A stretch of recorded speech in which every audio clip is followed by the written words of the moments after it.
The iron chains bit into her wrists as the stagecoach lurched over another rut in the dusty Nebraska road, but Fiona Barrett kept her face as still as stone, refusing to give the three bounty hunters the satisfaction of seeing her pain.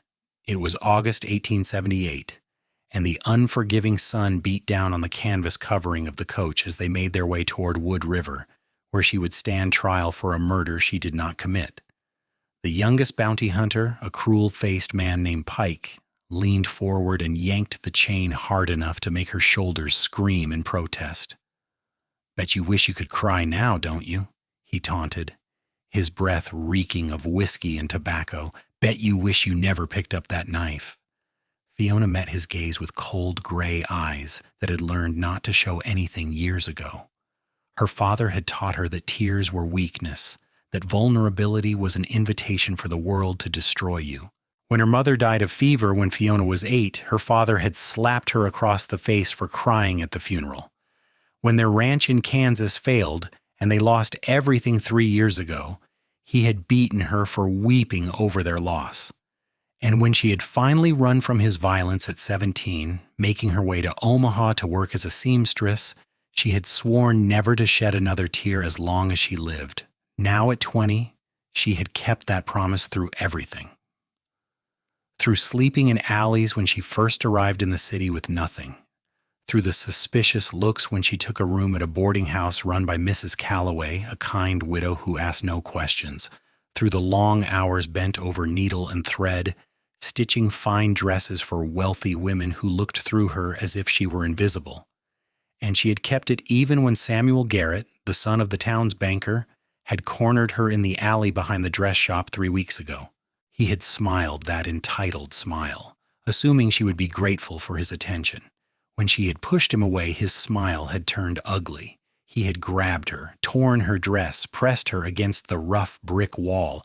She had fought like a wildcat, and somehow in the struggle, he had fallen and struck his head on the corner of a wooden crate. The sound of his skull cracking against the wood still echoed in her nightmares, but even then, even as she saw the blood pooling beneath his head and knew her life was over, she had not cried. The sheriff had found her standing there, her dress torn, Samuel's blood on her hands. No one had believed her story. Samuel Garrett was a respected young man from a good family. Fiona Barrett was nobody, a girl with no family, no connections, no proof of her claims. The judge had set bail so high it might as well have been the moon. And now these bounty hunters were taking her to Wood River, where she would be transferred to the territorial prison to await a trial that would almost certainly end in her hanging. "Leave her be," the older bounty hunter, a grizzled man named Cutter, said from the driver's seat. "We deliver her alive and well. That's all the contract says." Pike sneered, but sat back, though his eyes never left Fiona with a look that made her skin crawl. She turned her face to the small gap in the canvas and watched the rolling Nebraska prairie stretch endlessly in all directions, the tall grass bending under the hot wind. Somewhere out there was freedom, but it might as well have been on another continent. The sun was beginning its descent toward the horizon when the stagecoach rolled into Wood River. The town was small but growing, a collection of wooden buildings clustered along the railroad line that had been laid through here just 2 years before. Fiona could see the general store, a hotel, a saloon, a church with a white steeple, and the sheriff's office with its attached jail. Her heart, which she had kept carefully controlled, began to beat faster despite her best efforts. The third bounty hunter, a silent man everyone called Dutch, opened the coach door and hauled Fiona out by her chains. Her legs had gone numb from the long hours of sitting, and she stumbled. Pike laughed, but before she could fall, strong hands caught her arms. "Easy there," a deep voice said, and Fiona found herself looking up into the bluest eyes she had ever seen. The man who had caught her was tall, well over 6 feet, with broad shoulders and sun-bronzed skin.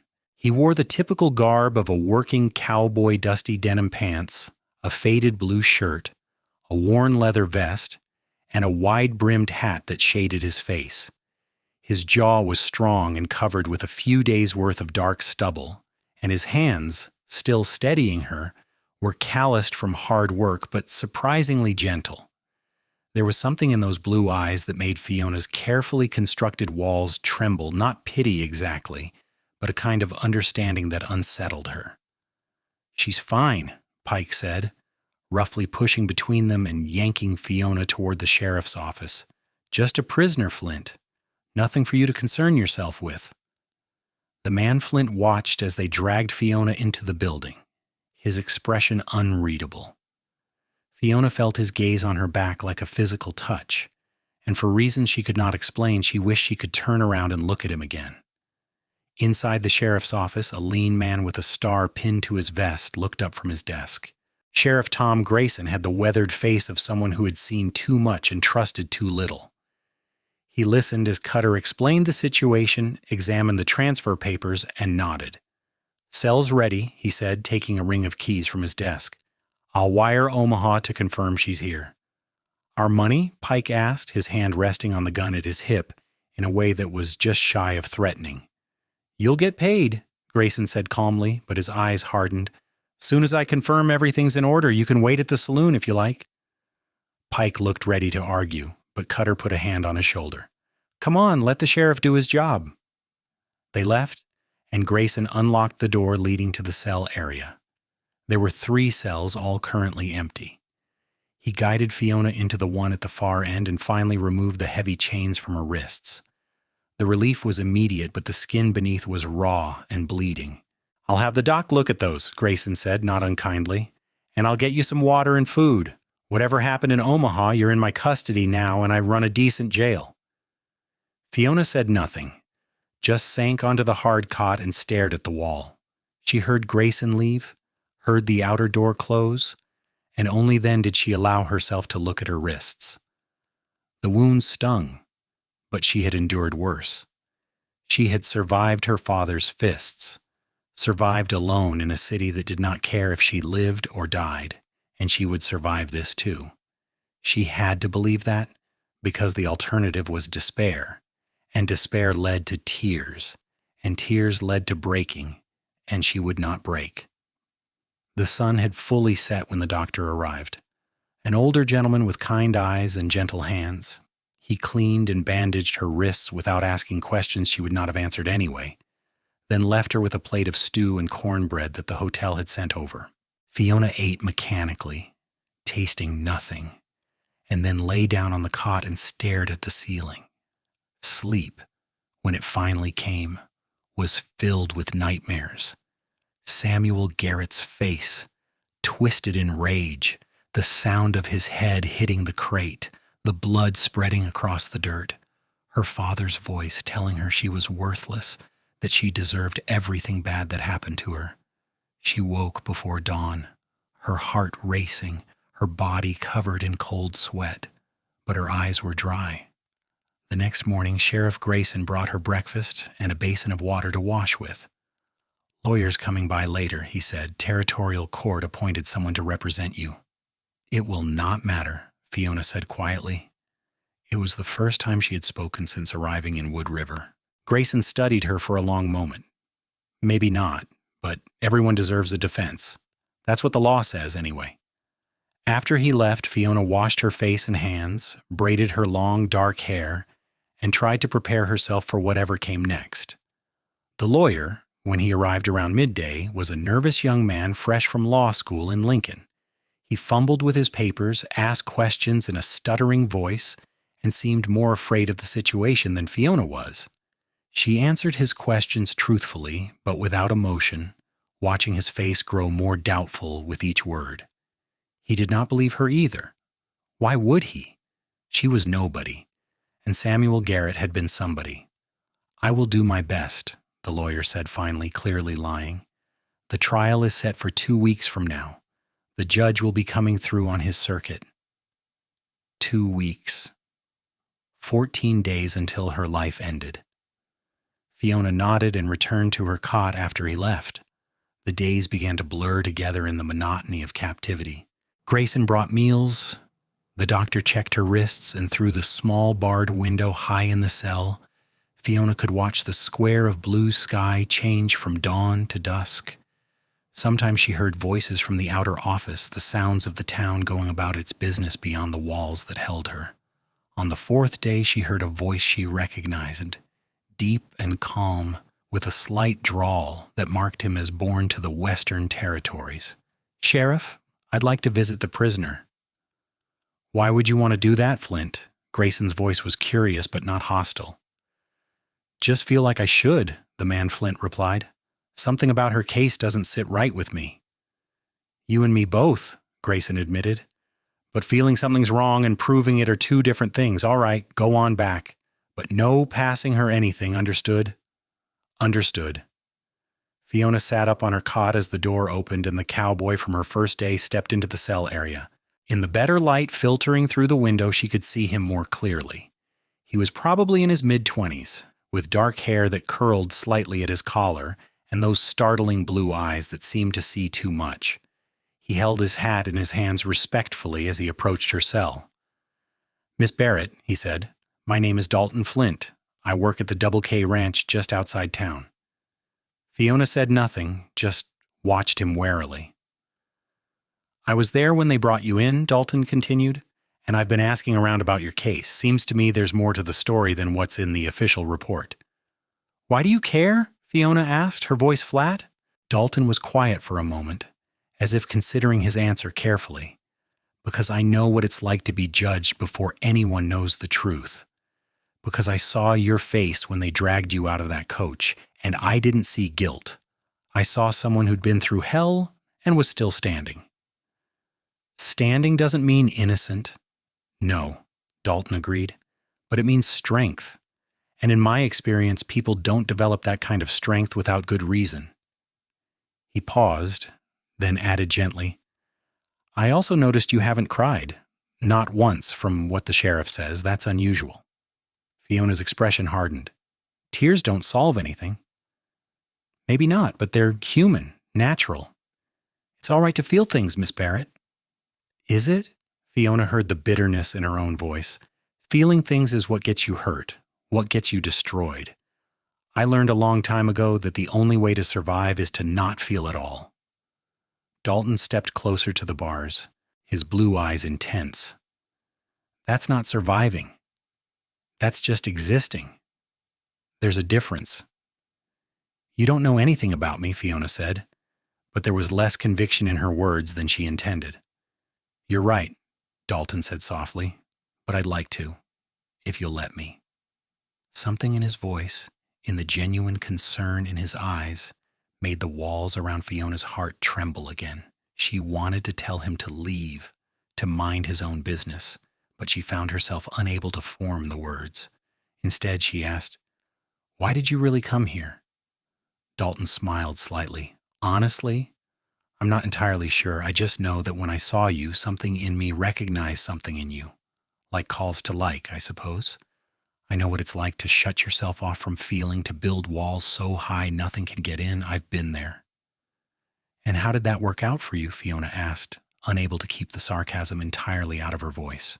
"Terribly," Dalton admitted, with surprising candor. "I was miserable, lonely, going through the motions of living without actually being alive. It wasn't until I finally let those walls down, let myself feel again even the painful things, that I realized what I'd been missing." "And what was that?" "Everything," Dalton said simply. "The good, the bad, the beautiful, the heartbreaking, all of it. That's what makes us human, Miss Barrett. That's what makes life worth living, even when it's hard." Fiona looked away, disturbed by how much his words resonated with something deep inside her that she had buried long ago. "I can't afford to feel," she said quietly. "Not now. Not when I'm going to hang in 2 weeks." "You're not going to hang," Dalton said with such conviction that Fiona's eyes snapped back to his face. "I won't let that happen. You can't stop it. No one can. The Garretts are too powerful, and I'm no one." "You're not no one," Dalton said firmly. "You're Fiona Barrett, and you matter. Your life matters. Your truth matters, and I'm going to prove it." Before Fiona could respond, Grayson called from the outer office. "Yeah. Time's up, Flint." Dalton nodded but didn't immediately leave. Instead, he looked at Fiona with those blue eyes that seemed to see straight through her defenses. "I'll be back," he promised. "And Miss Barrett, it's safe to feel here, in this town, with me. You don't have to carry everything alone anymore." Then he was gone, leaving Fiona staring after him with a confusion of emotions she could not name. Safe to feel. What a strange concept. She had never been safe to feel anywhere in her life. Why should now, locked in a cell awaiting her execution, be any different? But as the day wore on, Fiona found her thoughts returning again and again to Dalton Flint, to his blue eyes and gentle voice, to the way he had spoken to her like she was a person, not a criminal, to his promise that she would not hang. It was foolish to hope, she told herself. Hope was dangerous. Hope led to disappointment, and disappointment hurt worse than never hoping at all. Yet despite her best efforts to crush it, a tiny seed of hope had taken root somewhere in her chest, and she could not quite bring herself to tear it out. Dalton returned the next day and the day after that. Each time, he brought small things: a book to read, a newspaper from Lincoln, fresh flowers from the prairie. Grayson allowed these visits because Dalton was well respected in Wood River. He had arrived 2 years ago, hired on at the Double K Ranch owned by the Kennedy family, and had quickly proven himself not just as an excellent cowboy and horseman, but as a man of integrity and honor. When a fire had broken out at the general store last winter, Dalton had run into the burning building to save old Mr. Peterson, who had been trapped inside. When the school teacher had been harassed by some drunken troublemakers, Dalton had intervened and made sure they left town. People trusted him, and that trust extended to his interest in Fiona's case. During these visits, Dalton talked. At first, Fiona remained silent, listening but not engaging. Dalton told her about his life, about growing up in Texas, about losing his parents to cholera when he was 16. He spoke of the years he had spent drifting, working different ranches, never staying anywhere long because he was running from his own pain and grief. He described how he had shut himself off emotionally, going through the motions but never really living, until he had finally realized that he was wasting the life his parents had given him. It was about a year ago, Dalton said during one visit, sitting on the floor outside her cell with his back against the wall. I was out riding fence line miles from anywhere, and I saw this hawk circling overhead. Beautiful bird, wings spread wide, riding the thermals, and I realized I couldn't remember the last time I had really looked at something and appreciated its beauty. Couldn't remember the last time I had laughed or felt joy or even sadness. I was just empty. What changed? Fiona found herself asking. It was the first time she had actively participated in the conversation. Dalton looked at her through the bars, a slight smile on his face at her engagement.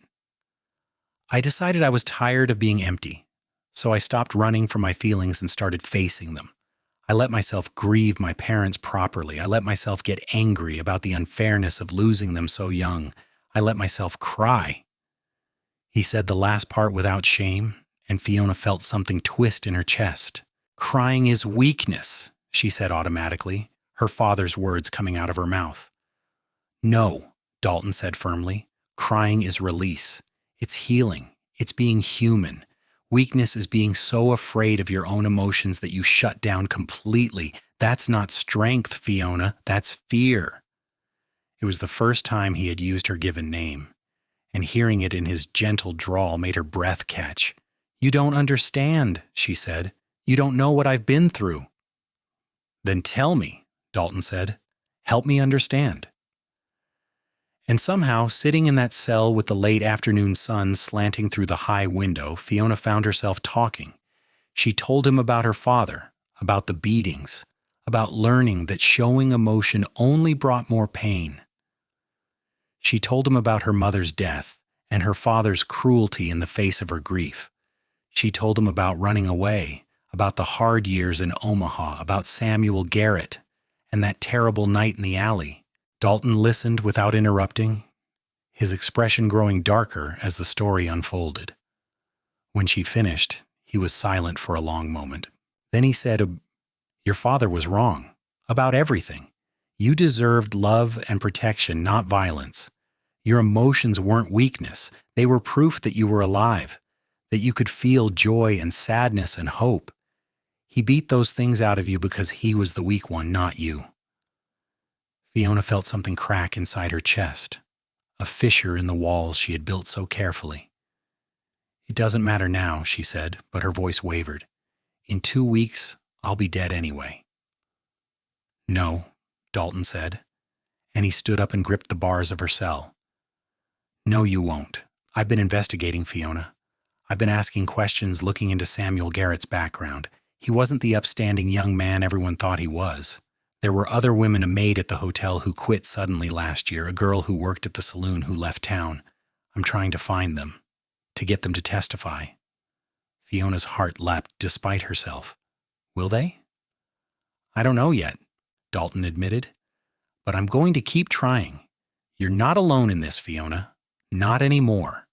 That night, alone in her cell, Fiona felt tears prick at her eyes for the first time in years. She blinked them back furiously, fighting the sensation, but one escaped and rolled down her cheek.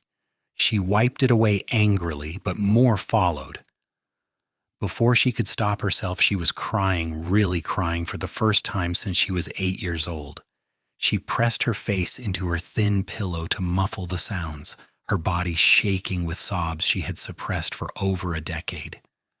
She cried for her mother, dead these 12 years. She cried for the girl she had been, beaten down and taught that her feelings were wrong. She cried for the life she had tried to build in Omaha, shattered in one terrible moment. She cried for the fear she had carried every day since, the certainty that she would hang for defending herself. And underneath it all, she cried because Dalton Flint had looked at her like she mattered, like her life had value, and she had forgotten what that felt like. When the storm finally passed, Fiona felt exhausted, but also strangely lighter, as if she had put down a burden she had been carrying for so long she had forgotten it was there. She wiped her face with her sleeve and took a shaking breath. Maybe Dalton was right. Maybe feeling things, even painful things, was not weakness. Maybe it was simply being human. The next morning, Dalton arrived earlier than usual, and his expression was both excited and nervous. I found her, he said without preamble. The maid from the hotel, her name is Catherine Wilson, and she's living with her sister in Grand Island. I took the train there yesterday, talked to her. Samuel Garrett assaulted her too, almost exactly a year before he attacked you. Fiona stood up, her heart pounding. Will she testify? She's afraid, Dalton admitted. The Garretts are powerful, and she's scared of retaliation. But I told her about you, about what happened, about the fact that you're going to hang if she doesn't speak up. She's thinking about it. I'm going back tomorrow to talk to her again. Dalton, Fiona said, and then stopped, not sure how to express what she was feeling. Gratitude, hope, and something else, something warmer and more dangerous. He seemed to understand anyway. You don't have to thank me, he said softly.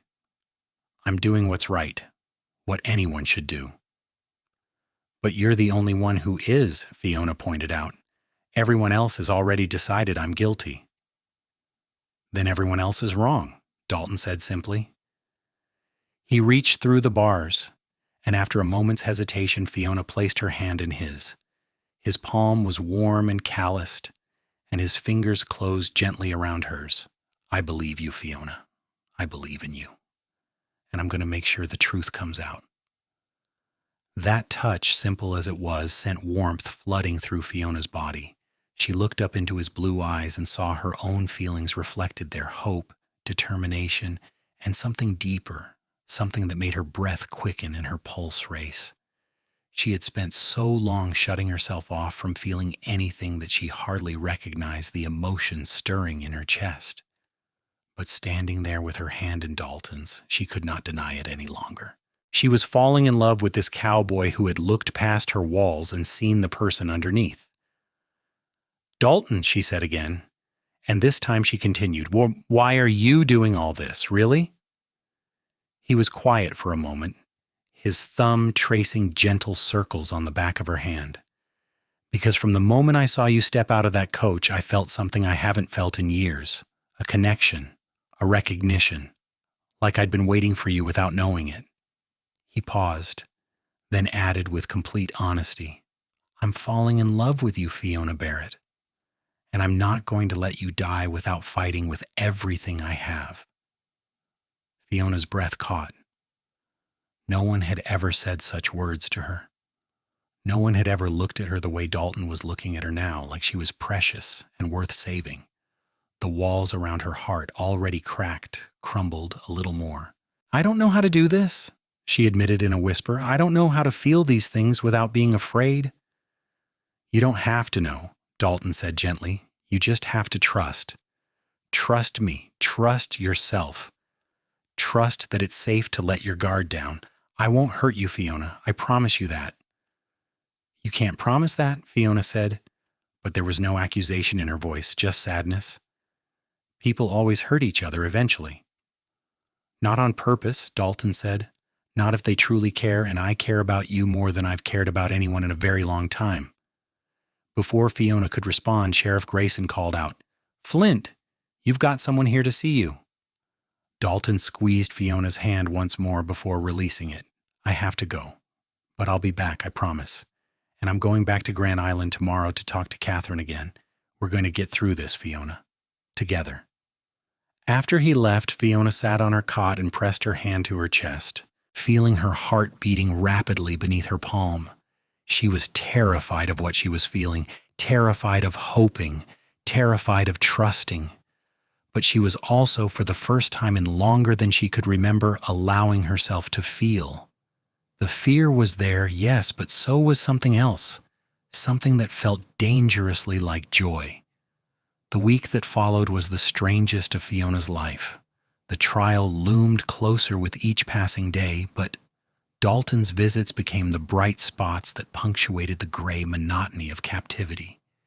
He brought news of his investigation, of more women he was tracking down who had been victimized by Samuel Garrett. He brought books and read to her when her eyes grew tired from the dim light. He brought stories of the ranch, painting vivid pictures of the wide Nebraska sky and the horses he worked with daily, but more than anything he brought himself, his presence, his warmth, his unwavering belief in her innocence. And slowly, carefully, Fiona began to let him in. She told him things she had never told anyone, her dreams of having a normal life, a home, maybe a family someday. Her love of horses, though she had rarely been able to ride. Her secret passion for music, though she could not play any instrument or carry a tune. "When you get out of here," Dalton said one evening, "I'll teach you to ride. The Double K has some of the finest horses in Nebraska. There's this mare, Rosie, who's gentle as a lamb. She'd be perfect for you."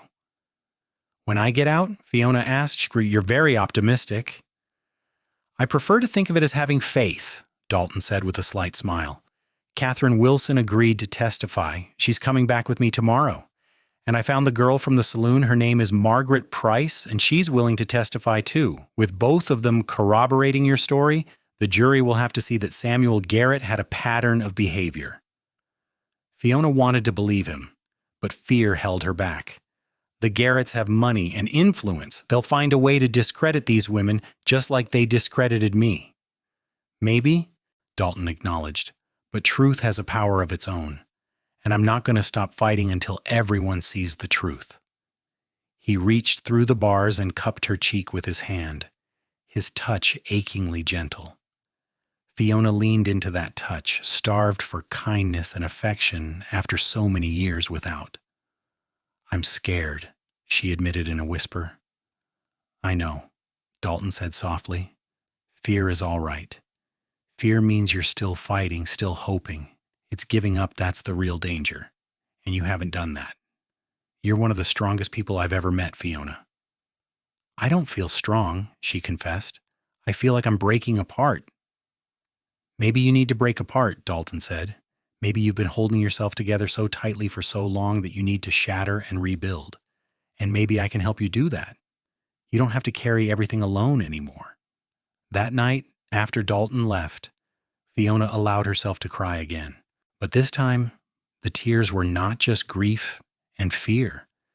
Mixed in was hope, and something that felt dangerously like happiness. She was still terrified, still facing a trial that could end in her death, but she was no longer facing it entirely alone. Dalton had promised to fight for her, and she believed him. More than that, she trusted him, which was perhaps the most frightening thing of all. The trial began on a hot Tuesday morning in late August. The small courthouse was packed with spectators, curiosity seekers, and the vengeful. The Garrett family sat in the front row, Samuel's mother weeping theatrically into a lace handkerchief while his father glared at Fiona with undisguised hatred. Fiona sat at the defense table in her cleanest dress, her hands folded calmly in her lap, her face carefully composed. Only someone who knew her well would notice the slight tremor in her fingers or the rapid pulse beating in her throat.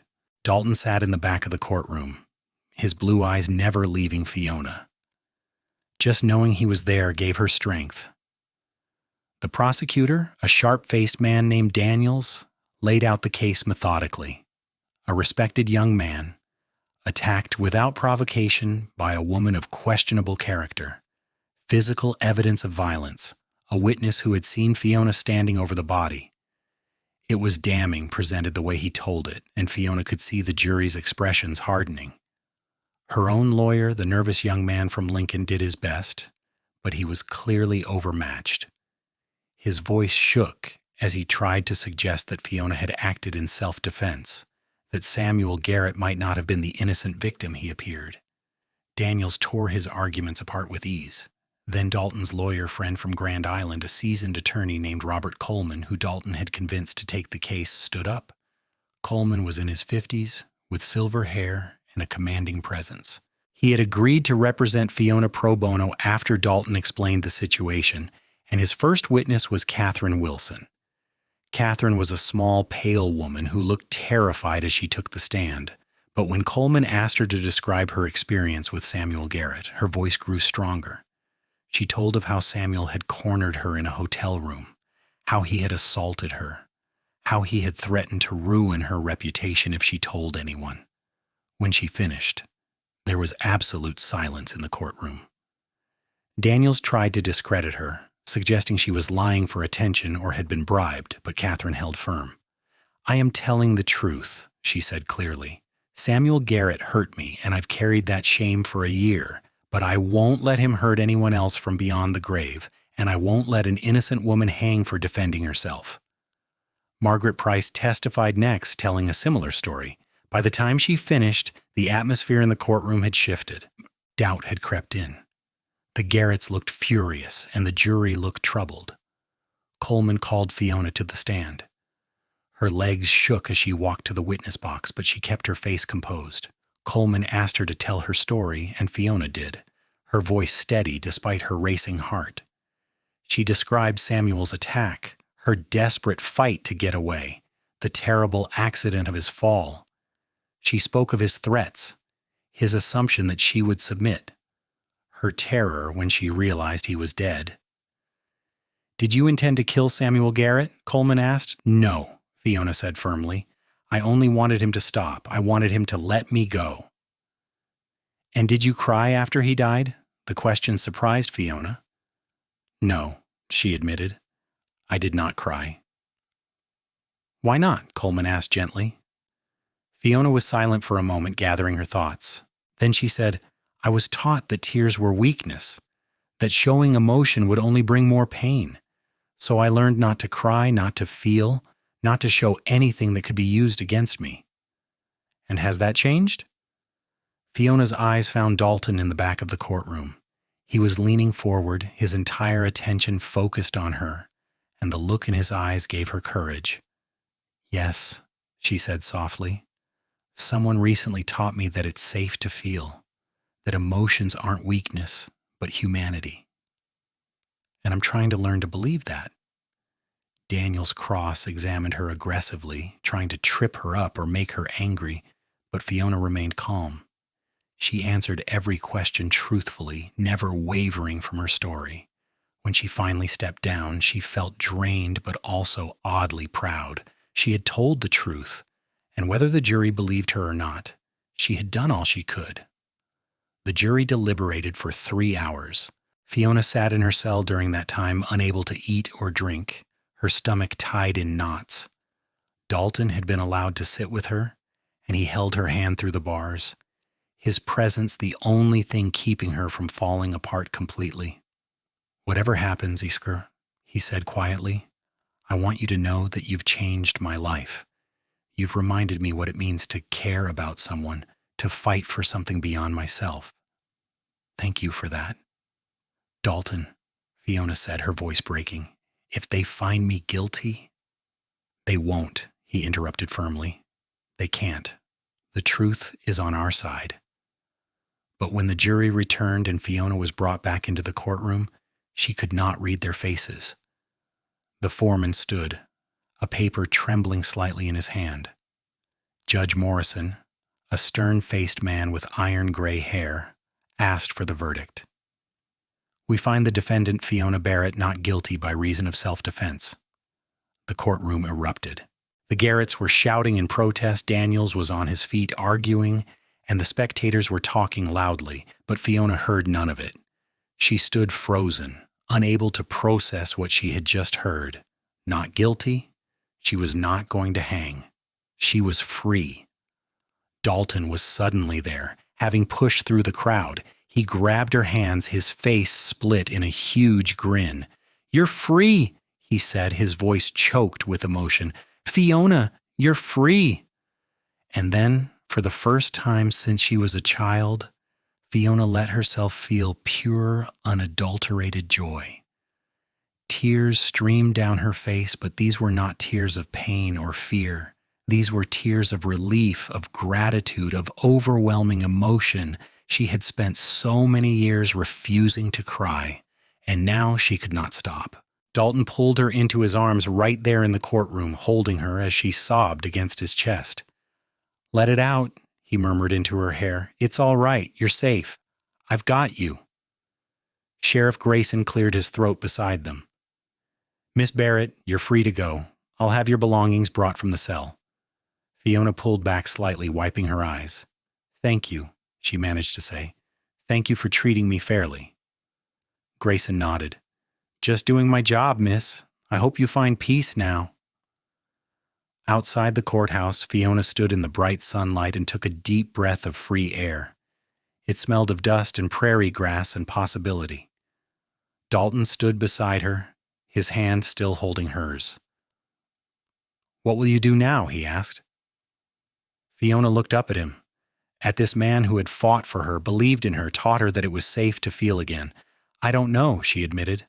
"I have no money, no home, nowhere to go." "Yes, you do," Dalton said.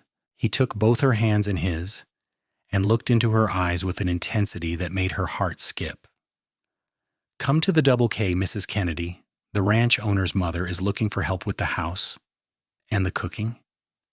She's a good woman, kind and fair. She'll give you a job and a place to stay, and you'll be near me."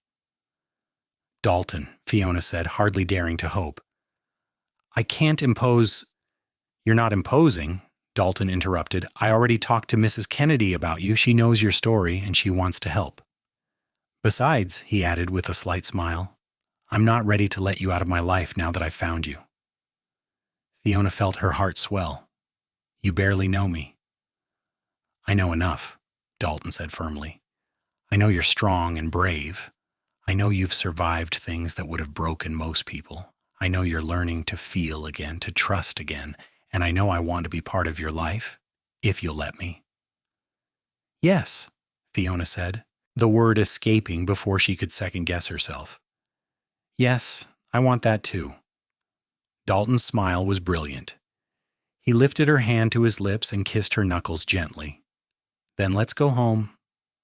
The Double K Ranch was 5 miles outside Wood River, a sprawling operation with good grazing land, a large house, several barns, and a bunkhouse for the ranch hands.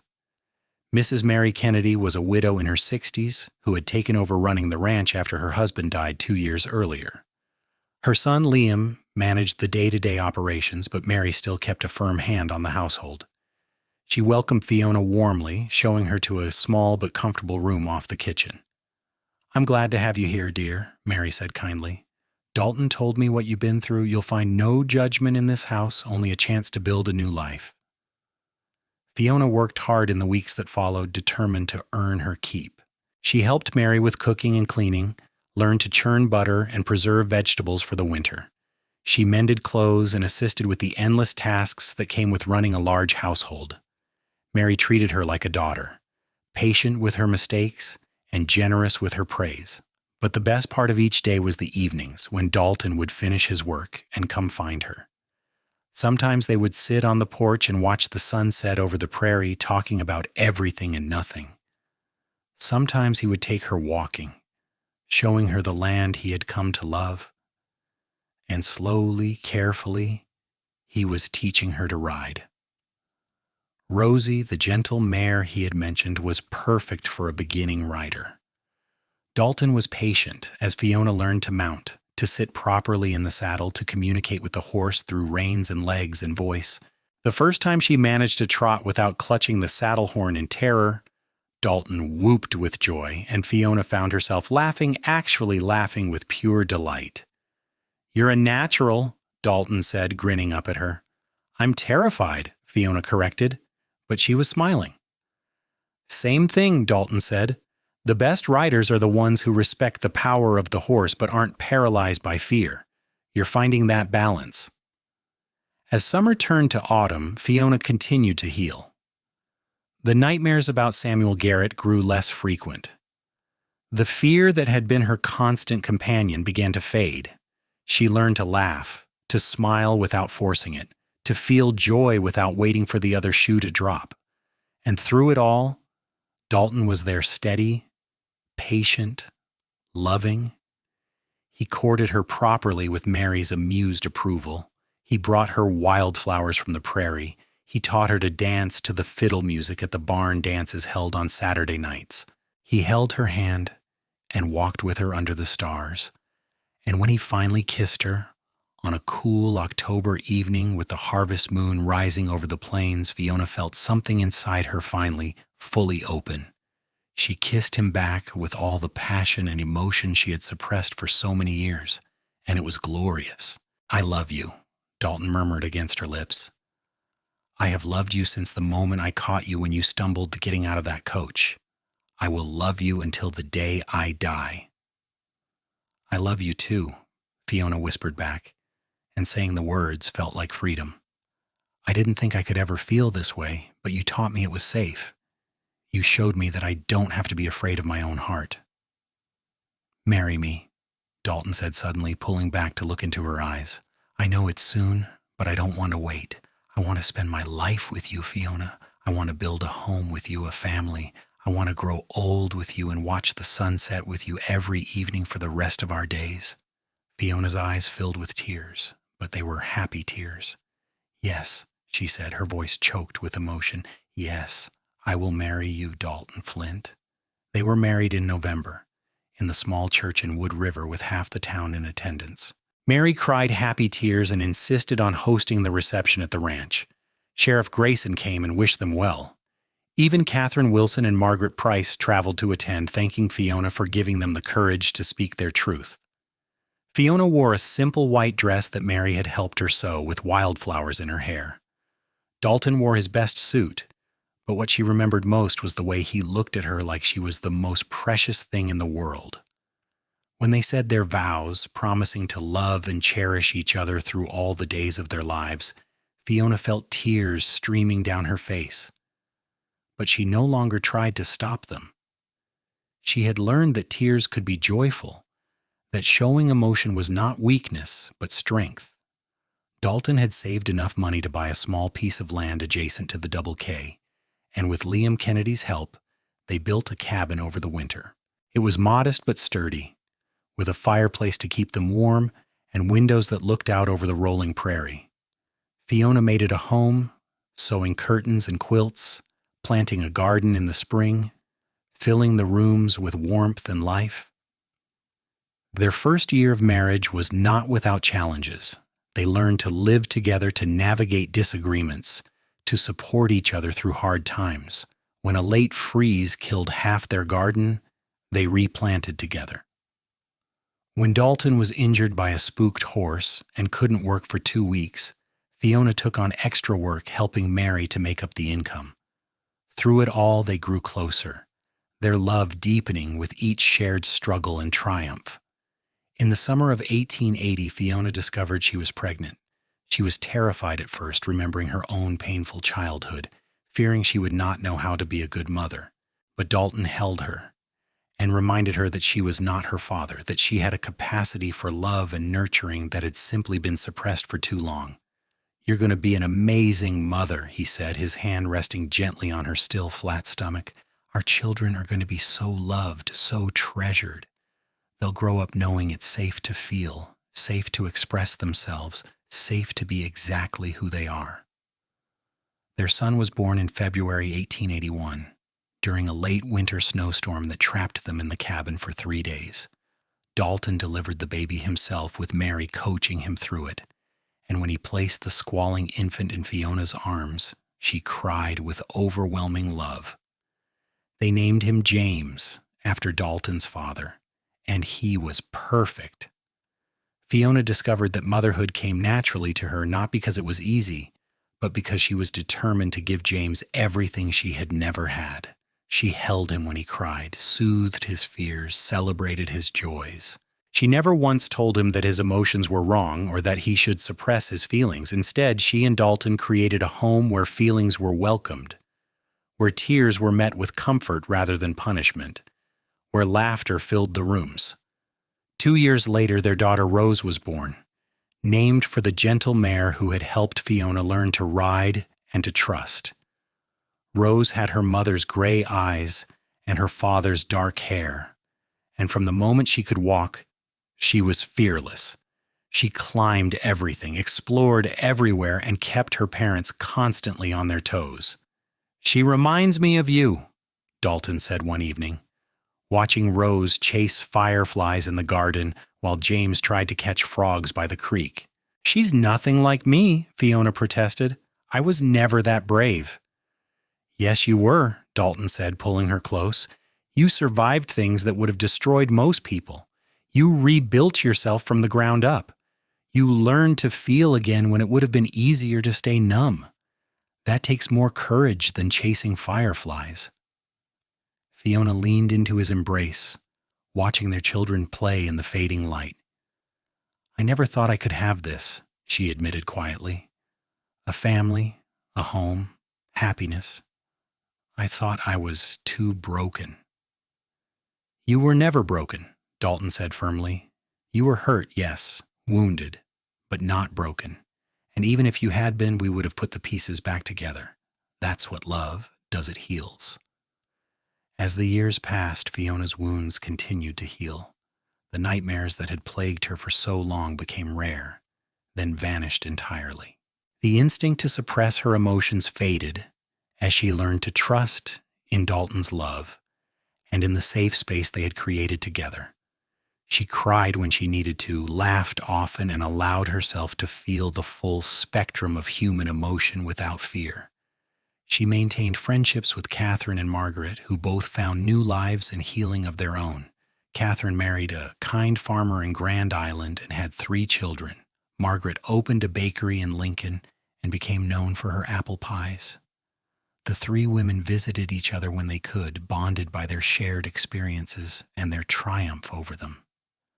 Sheriff Grayson remained a friend as well, often stopping by the cabin to share news of the town. He told them that Samuel Garrett's father had left Wood River in disgrace after more of his son's victims came forward following the trial.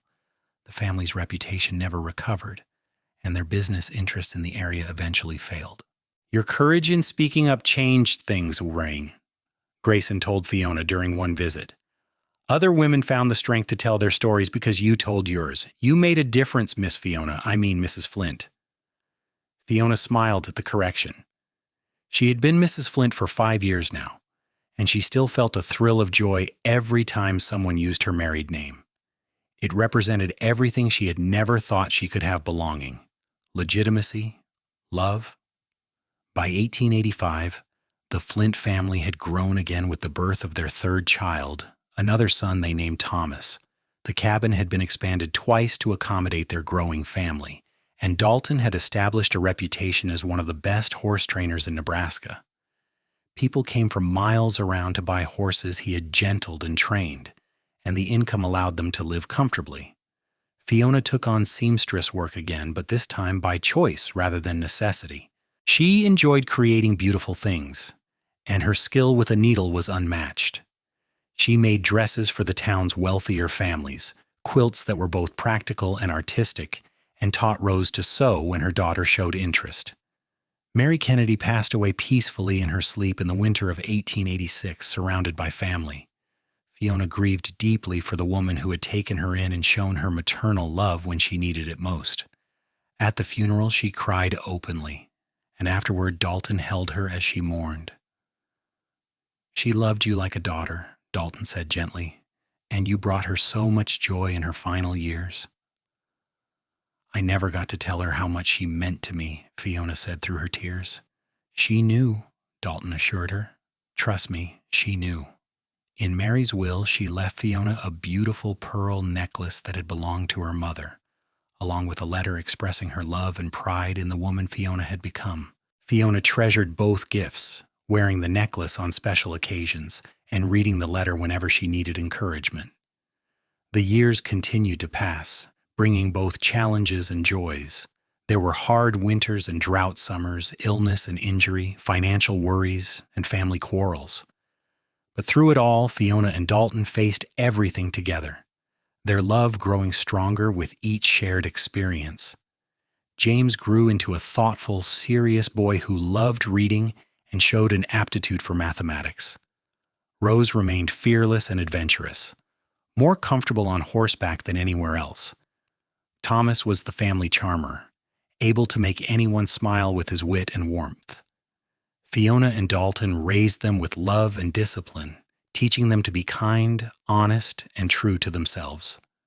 On their 10th wedding anniversary in November 1889, Dalton took Fiona riding to the spot where he had first kissed her. It was a beautiful autumn evening, the sky painted in shades of orange and gold as the sun set over the prairie. They sat on a blanket and watched the light fade, comfortable in the silence that comes from years of knowing each other deeply. "Do you remember the day we met?" Dalton asked, taking her hand. "Taking every detail," Fiona said. "I was so closed off, so determined not to feel anything." "And now?" Fiona smiled, squeezing his hand. "Now I feel everything. The good, the bad, the beautiful, the heartbreaking, all of it, just like you told me I should."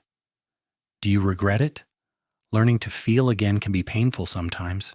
"Never," Fiona said firmly. "The pain is worth it for moments like this, for the joy of watching our children grow, for the love I feel when you look at me, for the peace of knowing I'm home." She paused, then added softly, "You saved my life, Dalton. Not just from hanging, but from the half-life I was living. You showed me it was safe to be human again." "You saved mine too," Dalton said, his blue eyes reflecting the fading light. "I was going through the motions before you came along. You reminded me what it means to truly live, to fight for something, to love with everything I have." He pulled a small package from his pocket and handed it to her. Inside was a delicate silver bracelet engraved with the words, "It's safe to feel here." Fiona's eyes filled with tears as Dalton fastened it around her wrist. "I will treasure this always," she whispered. "I love you, Fiona Flint," Dalton said, pulling her close. "Today, tomorrow, and for all the days of my life." "I love you too," Fiona said, and kissed him as the sun disappeared below the horizon, painting the sky in shades of purple and pink. The years that followed brought more changes. James left for university in Lincoln in 1895, the first in either family to pursue higher education. Rose, true to her nature, refused several marriage proposals before finally accepting the offer of a young veterinarian who shared her love of animals.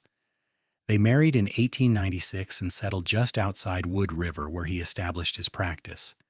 Thomas, the youngest, decided to follow in his father's footsteps, showing a natural talent for working with horses.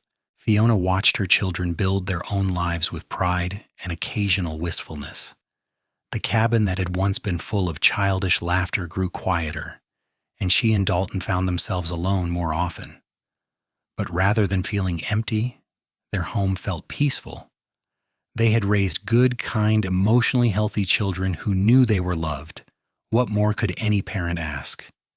In 1898, James graduated from university with honors and returned to Wood River to open a law practice.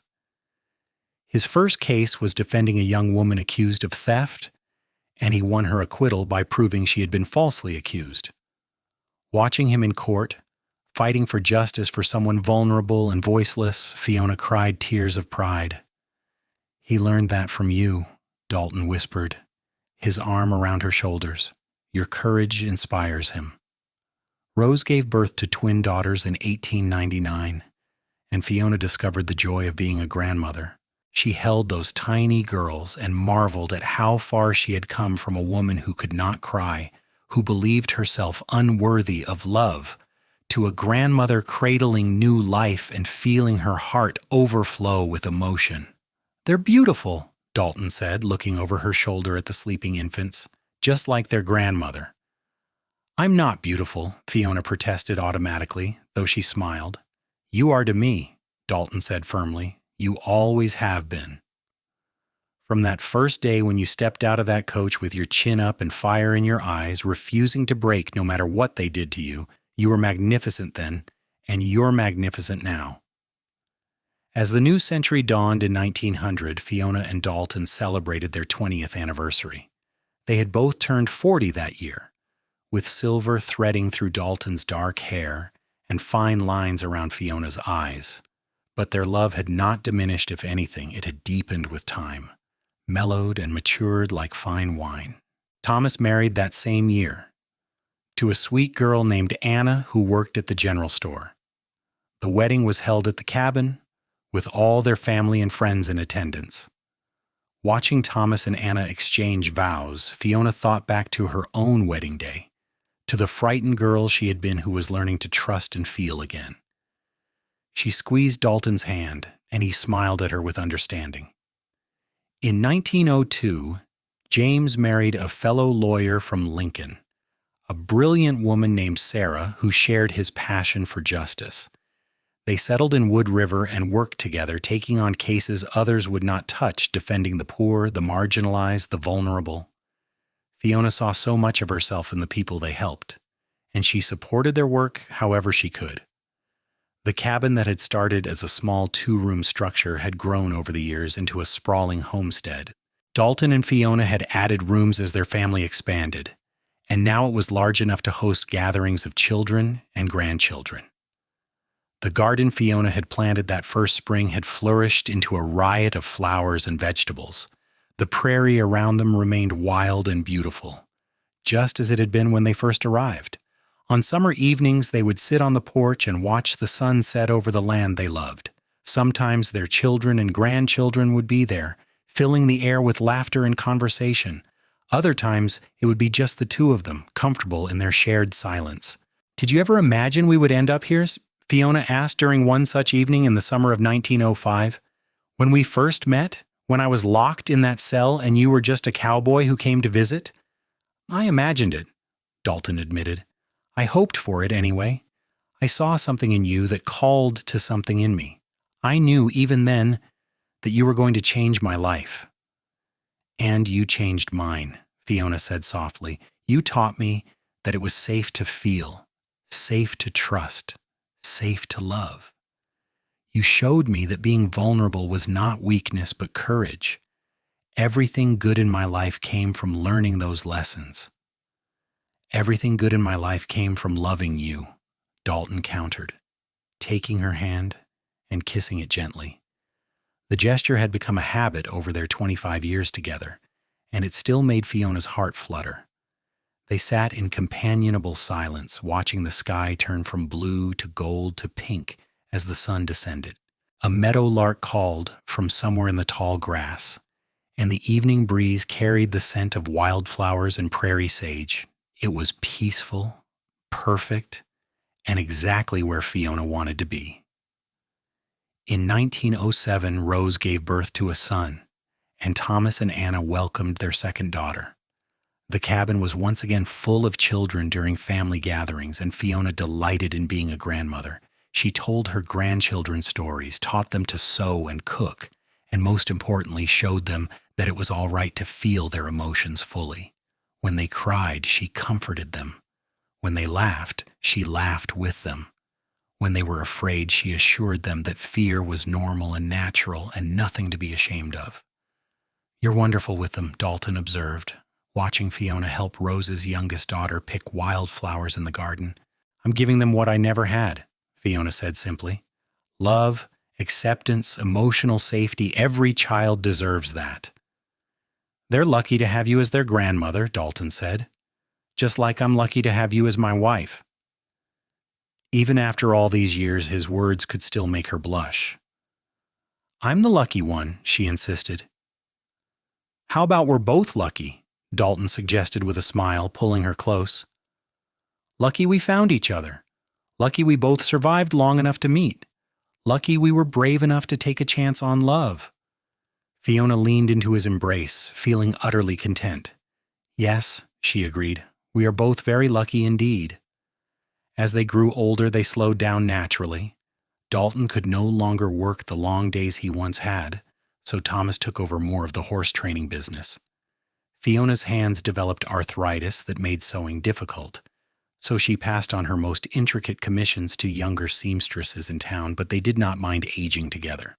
Each silver hair, each ache and pain was a badge of honor, proof that they had lived, truly lived, and loved each other through it all. In 1910, they celebrated their 30th anniversary with all their children and grandchildren gathered at the homestead. It was a beautiful summer day, warm but not oppressive, with a gentle breeze that made the prairie grass dance. Tables had been set up in the yard, laden with food that the whole family had contributed. Children ran and played, while adults talked and laughed, and Fiona looked around at the gathering with a heart so full it ached. "What are you thinking?" Dalton asked, appearing at her elbow with 2 glasses of lemonade. "I'm thinking about that girl in the cell," Fiona said quietly. "The one who thought she had nothing to live for, who believed she was going to hang. If I could go back and tell her what her life would become, she would never believe me." "She survived because she was strong," Dalton said. "Strong enough to endure, strong enough to hope, strong enough to let someone in even when she was terrified." "I survived because of you," Fiona corrected. "You gave me a reason to hope. You showed me that life could be beautiful again." "We saved each other," Dalton said, wrapping his arm around her waist. "That's what love does. It saves us from ourselves, from our fears, from the darkness. And it gives us the courage to face whatever comes next." James stood and clinked his glass to get everyone's attention. "I'd like to propose a toast," he said, smiling at his parents. "To Ma and Pa, who showed us what real love looks like. You taught us to be brave, to be kind, and to never be afraid of our own feelings.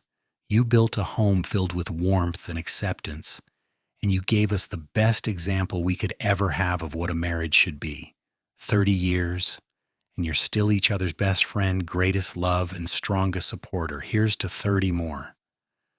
"Hear, hear," everyone cheered, raising their glasses. Fiona felt tears streaming down her face, but she did not bother to wipe them away. These were happy tears, joyful tears, tears that came from a heart overflowing with love and gratitude. Dalton kissed her forehead gently, his own eyes suspiciously bright. 30 more years, he murmured, at least. As the celebration continued around them, Fiona thought about the journey that had brought her here. From that terrible night in Omaha to the cell in Wood River, from the terrified girl who refused to cry to the woman who now let her tears flow freely. It had been a long, difficult road full of pain and struggle. But it had also been beautiful, because at the end of that road she had found Dalton, and with him she had found herself. The years after that anniversary were gentler, quieter. Fiona and Dalton spent their days tending the garden, sitting on the porch, visiting with their children and grandchildren. They took walks through the prairie, though they moved more slowly now. They read together in the evenings, Dalton's voice still strong as he read aloud from novels and newspapers. They talked about everything and nothing, comfortable in the way only people who have spent decades together can be. In the spring of 1915, Dalton fell ill with pneumonia. The doctor came from town and did what he could, but at 65, Dalton's body struggled to fight off the infection. Fiona barely left his side during those terrible weeks, holding his hand, wiping his fevered brow, praying to a God she was not sure she believed in to spare the man she loved more than life itself. Dalton recovered, but it was a slow process. He was weak for months afterward, frustrated by his body's limitations. Fiona cared for him patiently, remembering how he had cared for her all those years ago when she was broken and learning to feel again. "I'm sorry," Dalton said one evening, his voice rough. "I hate that you have to see me like this." "Don't be ridiculous," Fiona said firmly, helping him sit up so he could eat the soup she had made. "You took care of me when I needed it. Now I take care of you. That's what marriage is, being there for each other through everything." "I love you," Dalton said, his blue eyes still bright despite his illness fixed on her face. "I have loved you every day since I first saw you, and I will love you beyond this life and into whatever comes after." "I love you too," Fiona said, her voice thick with emotion. "You are the best thing that ever happened to me. You taught me how to live, how to feel, how to be truly alive. I would not trade one moment of our life together, even the hard parts." Dalton did eventually regain most of his strength, though he was never quite the same. He moved more slowly, tired more easily, but his spirit remained strong. He still smiled at Fiona every morning, like she was the most beautiful thing he had ever seen. He still held her hand when they sat on the porch. He still kissed her goodnight every evening without fail. In 1918, when the influenza epidemic swept through Nebraska, Fiona and Dalton isolated themselves at the homestead, terrified of losing each other or their family to the terrible disease. They were lucky everyone they loved survived, though many in Wood River did not. Fiona volunteered to help nurse the sick, remembering how people had helped her when she needed it most. Dalton worried himself sick until she returned home each night, exhausted but uninfected. "You're going to catch it," he fretted, pulling her into his arms. "Maybe," Fiona admitted, "but I have to help. These people need me, and I know what it's like to feel hopeless and alone. If I can bring comfort to even one person, it's worth the risk." "You're the bravest person I know," Dalton said, holding her tight. "But please, please be careful. I cannot lose you." "You won't," Fiona promised. "We have years left together. I can feel it." And she was right. The epidemic eventually passed, and life slowly returned to normal. Their children and grandchildren continued to grow and thrive. James and Sarah had 2 children of their own, both brilliant and passionate about justice like their parents.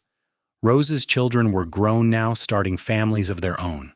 Thomas and Anna had 4 children who kept their household lively and loud. In 1925, Fiona and Dalton celebrated their 45th wedding anniversary. They were both 75 years old now, their bodies marked by age and hard work, but their love remained as strong as ever. The family gathered at the homestead, which was now overseen by Thomas and Anna, who had taken over the property when Fiona and Dalton could no longer manage it alone. 45 years, Rose marveled, shaking her head. "How have you done it?" "We chose each other every day," Fiona said simply. "Even on the hard days, especially on the hard days, we chose love. We chose to be patient, to be kind, to forgive, to support each other, and we never ever took each other for granted." "Your mother is the love of my life," Dalton added, his arm around Fiona's shoulders. "From the moment I saw her, I knew my life would never be the same, and I was right. She made everything better, brighter, more meaningful. I am the man I am because she loved me. And I am the woman I am because he taught me it was safe to feel," Fiona said, looking up at him with eyes that still held all the love they had always held. He showed me that vulnerability was strength, that tears were healing, that love was worth the risk. Everything good in my life stems from that lesson. Later that night, after everyone had gone home and the house was quiet, Fiona and Dalton sat on the porch together as they had done thousands of times before. The stars were brilliant overhead, the prairie wind was gentle and warm, and somewhere in the distance a coyote called to the moon. "Do you remember that first day?" Dalton asked, breaking the comfortable silence. "When I came to your cell and you were so determined not to show any emotion?" "I remember," Fiona said softly. "I thought emotions were weakness. I thought if I felt things I would break." "And now?" "Now I know that feeling things is what makes us human," Fiona said. "That tears can heal, that joy can sustain us, that love can save us. You taught me that, Dalton. You taught me that it was safe to feel here, with you. And it always has been." Dalton brought her hand to his lips and kissed it, a gesture he had repeated countless times over their decades together, but which never lost its meaning. "You are my heart," he said simply. "You always have been, and you always will be." They sat together as the night deepened, watching the stars wheel overhead, content in their love and in the life they had built together. Fiona thought about the girl she had been, locked in that cell, convinced she would die. She thought about the cowboy who had looked past her walls and seen the person underneath. She thought about the years of learning to trust, to hope, to feel again.